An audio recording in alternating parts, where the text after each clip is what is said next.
These are the video instructions for the Circle Chandelier Kit by Bentley House Minis. If you've already purchased this kit, this will help you put it together. And if you're interested in more information on how to purchase this kit, you can go to bentleyhouseminis.com. This kit is mostly 3D printed, but it does come with some laser cut pieces, and this will tell you how to put it together. You're going to start with the piece that looks like a wagon wheel that has spokes, and the finial piece that looks like a top. We're first going to add glue to the top of the finial piece and put it through the wagon wheel so that the peg is on the same side as the circular groove. Set that to the side to dry. We're now going to paint all of our 3D printed pieces, and we first attach those two pieces together so that we could paint them together. I'm going to be using a base coat of black and then doing gold over the top. I highly suggest when you get to painting the decorative 3D printed strip that you paint on top of something. This makes this process much faster and you can get a little messy. And then while it's drying, make sure you pull it out of the paint so it doesn't stick to your surface. I'm now going over my base coat with some metallic paint. If you're using a metallic, you typically want to use some kind of base coat before you start painting. You have 3 thin laser cut pieces of paper, and the best way to color these, if you do want to color for your chandelier, is using a little bit of shaved chalk pastel. I'm just putting it onto the top of the paper and using my finger to blend it in. You can also use watercolor paint, but that will wrinkle your paper slightly. You do not want to use acrylic paint because that will hinder the amount of light that can pass through these thin sheets of paper and really make your chandelier shine. So that's why I suggest using some shaved chalk pastel if you do want to color on these pieces, or you can just leave them plain white. Once my wagon wheel piece has dried and been painted, I'm going to add the circular piece that I just colored, the circular paper piece.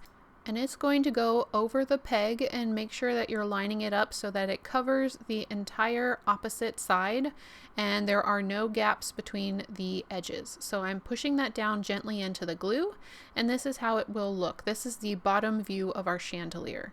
So we're building from the bottom up. I'm now going to take my light support, which is this U-shaped piece that has a hole in the center. This piece is going to be glued on top of the piece of paper and glued over the peg. This is going to help support the lights once they're installed on the inside of our chandelier. I'm now going to set this piece aside to dry.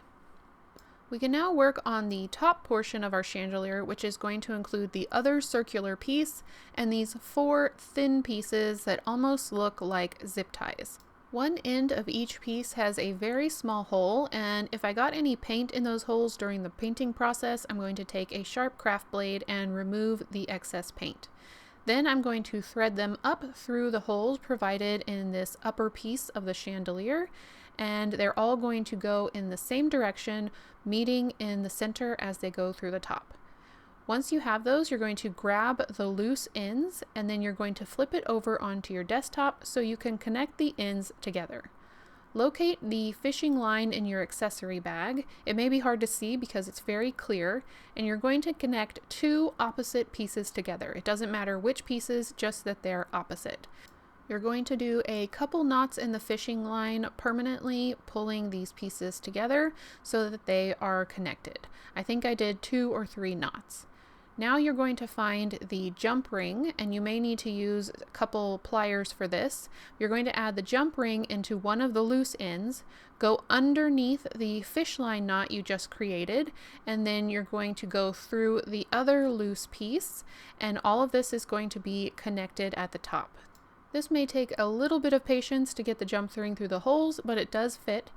And then just close the jump ring at the top with your pliers, and this will connect all 4 pieces together and give you a place to hang your chandelier at the top. If you haven't already, trim your fishing line excess pieces going off to the side, and then add some glue so this locks your knot in place forever, making sure that it will not come undone. Let that dry. Now we're going to work on the decorative strip that's going to create the sides of your chandelier.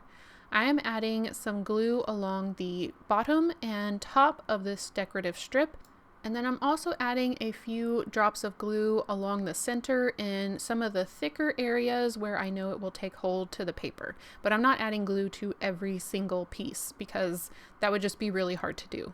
I'm now going to take my strip of paper and glue it along the back side so that when I flip it over, I can see the colored side of the paper through my painted decoration. Immediately after attaching these two pieces, you want to bend it into a circular shape and let it dry in a circular shape. So I got two heavy things that I could put this piece in between while it dried. If you let it dry flat, your paper will wrinkle once you try to bend it into a circle. So letting it dry in a circular shape is key to not getting any wrinkles. Once it's dry, I'm going to add some glue to the bottom edge of my decoration and carefully push it into the groove that's on the bottom piece of my chandelier. I'm adding some extra glue into the overlap, and I'm going to use a clamp to hold that in place while it dries. Once these pieces dry completely, I can move on to adding the top part of the chandelier.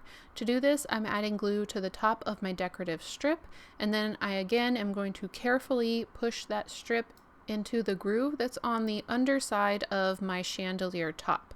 This is going to encase the decorative strip between my two circles, and this will create a strong shape for our chandelier. I'm going to set that down and let that dry completely. And then I can start thinking about lighting and how I'm going to hang this in my project. Now this does not come with lighting, but I am going to show you how I lit it up with common fairy lights.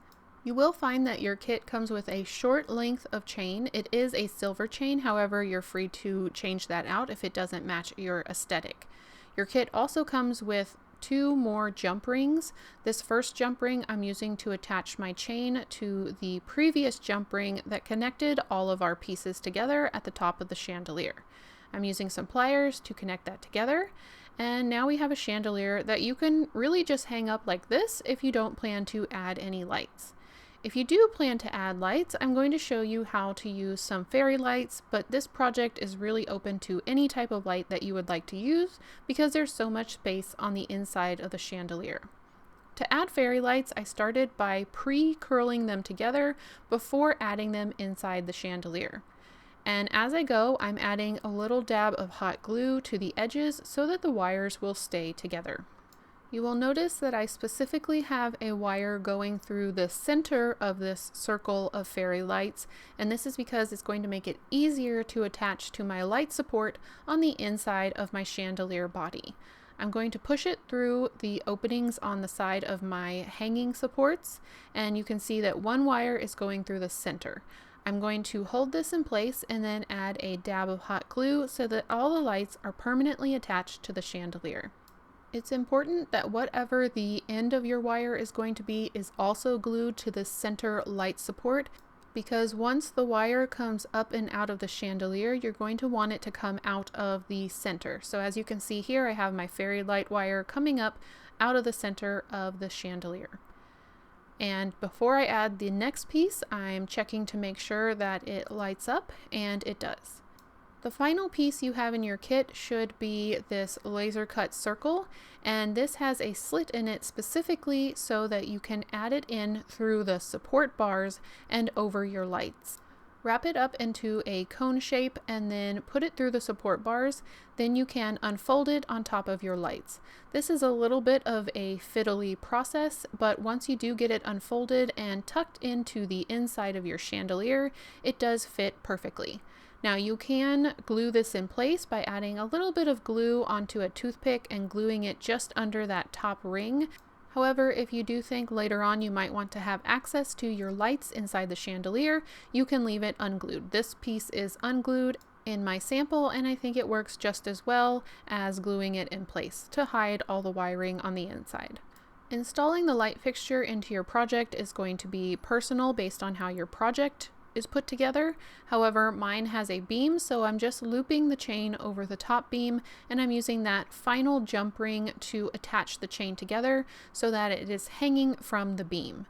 As a tip in hanging up your chandelier, I did find that the direction my wire was facing really made a huge difference on how my chandelier hung, so be careful on your wire placement and make sure you hide that seam on the decorative piece in the back.